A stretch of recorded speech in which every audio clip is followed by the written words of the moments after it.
The sword and the fencer. Ramu was a poor man. He had no any relative in this world.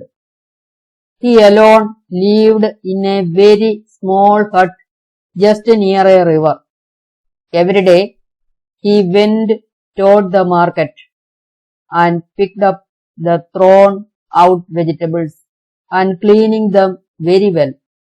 He illegally sold them again. In this way, he led his life. His only ambition in life was to become a good fencer. Since he was a very poor man, he was not able to buy even a dagger. He longed excessively to buy a flashing sword and to practice with it.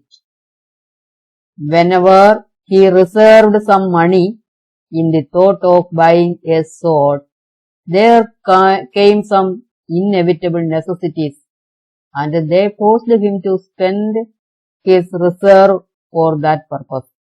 So, he was in no way capable of fulfilling his desire of buying his sword.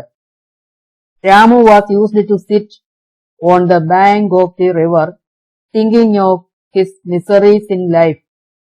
He was never without his thought of buying a sword, even when he was sitting by the river. Actually, he never knew how to use a sword, since he was so a very poor man, and he had no parents from his childhood. There was none around his village who could help him as he wanted. All these thoughts pained him very deeply. One day, as usual, Ramu was sitting on the bank of the river. Abruptly, it started raining heavily. He was not in the least expectation that it would rain. So, he had no any umbrella with him to save himself from drenching all over in the rain. He sat there fully engrossed in deep thought and forgot about the surroundings.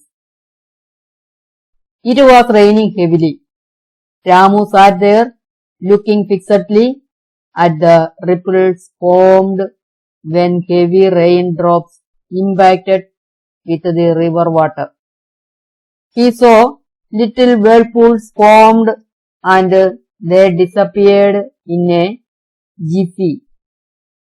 He watched the bubbles formed and they burst off, not to last long. Suddenly, certain miracle took place. Ramu was watching the river. There came a very beautiful golden sword up to the surface. Ramu's mind jumped up in joy, and he desired earnestly to grab the sword from the water. He jumped into the river and swam to the sword. At last, he reached the sword and caught it by its hilt. A cyclone blew at the sword, and there, with a thunderbolt, came down from the sky. The heavy wind caused for a large whirlpool to be formed, and Ramu was caught in it. The sword immersed back into the water with Ramu. He had never been seen again. People called that place Fencing Ghat.